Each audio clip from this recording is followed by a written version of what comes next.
Iniimbestiga ko para magkaroon ng inspirasyon ng mga bata sa kanilang pag-aaral at para malaman lang ang tama at mali sa pag-ibig. Hindi, kasi masyado pa silang bata para magkarelasyon. Sang-ayon ako kasi hindi na lang naman mga matatanda ang marunong magmahal, pati na rin mga bata. Hindi, kasi masagwang tignan. Yes, kasi napagdaanan ko na yan at walang nangyari sa akin. Hindi ako papayag sa early relationship sapagkat marami ang mga estudyante ngayon o mga kabataan na nasisira sa kanilang pag-aaral. Payag ako.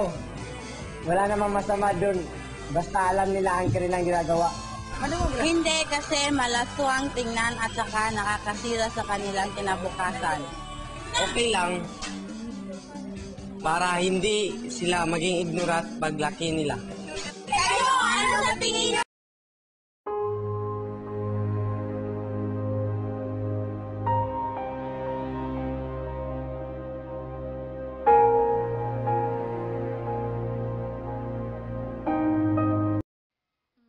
Yung love is the feeling most of people get to be mistaken in associating with their emotions.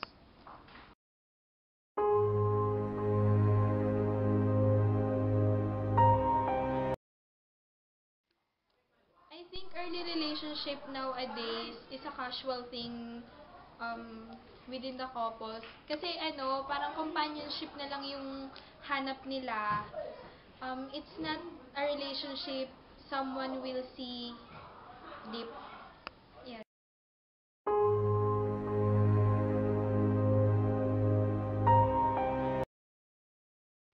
I have been in a relationship before and yung pakiramdam, syempre parang masaya, ganyan, masarap. Kasi parang meron kang kasama na, parang meron kang kumpanyo na pwede mong pagsabihan ng personal na bagay aside from your parents tsaka friends.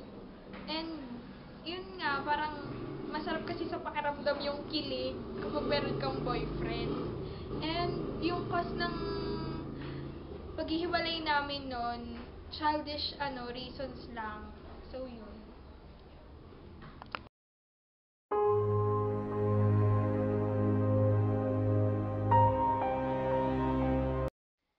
Sa tingin ko, afford ko lang na magkaroon uli ng boyfriend kapag pakiramdam ko, improve na yung sarili ko and kaya ko na.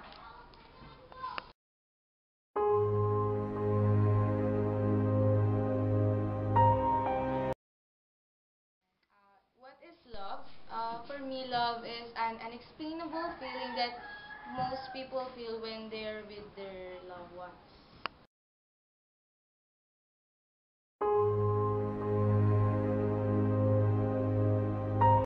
So, ngayon, early relationships.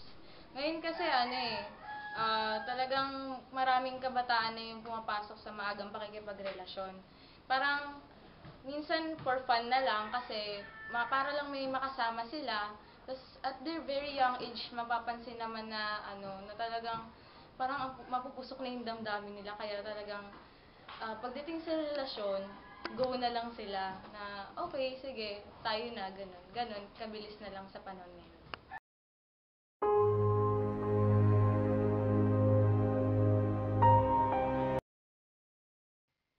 So kami ngayon ng boyfriend ko, 1 year na kami.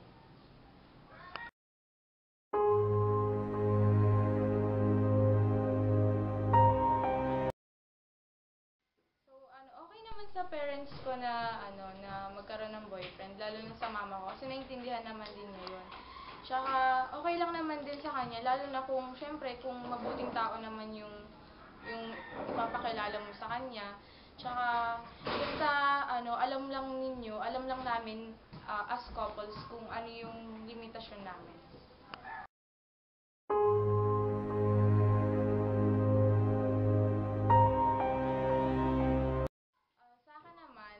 Kasi balance naman ako. So, for me, kaya ko naman i-handle yung relationship namin. Sa pag-aaral, okay naman, hindi naman naapektuhan yung pag-aaral ko. Then at the same time, balance lang yung time ko na meron ako sa family ko, sa studies ko, and then sa kanya. So I think kaya ko naman i-handle yung relasyon na meron ako ngayon.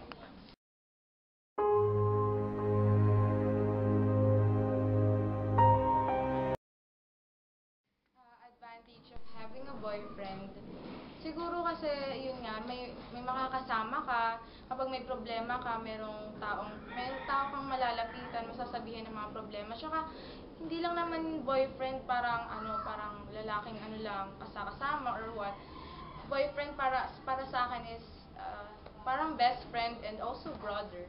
So, ayun, parang nandun yung kulitan, masaya, syempre, kapag magkasama. And then, ang pinakamaganda dun sa relasyon ay yung nagtutulungan kayo.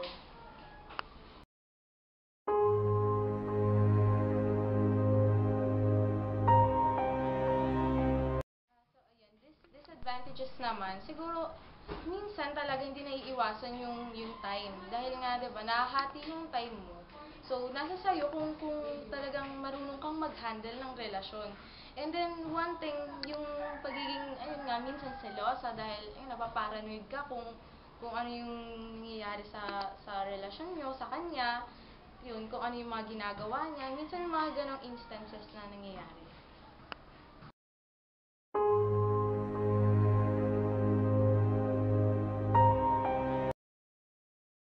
What makes your relationship strong? So, para sa akin, unang-una, syempre, love, and then, trust, and also respect. Pag meron ka ng tatlong yun, syempre, magiging maganda yung relasyon nyo. And, for me, yun talaga yung susi para sa isang maayos na relasyon.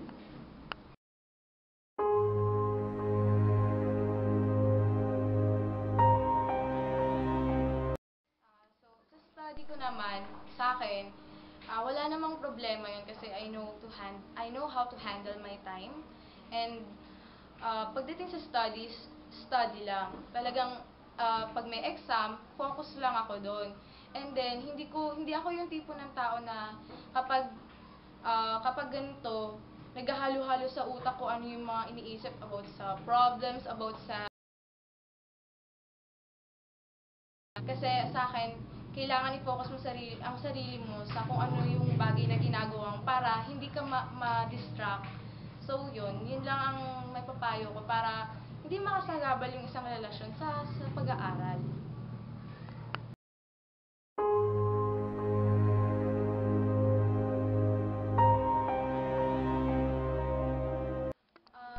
Tayong mga bataan talaga, hindi naman natin maiiwasan na ma-inlove tayo, magkagusto tayo sa iba.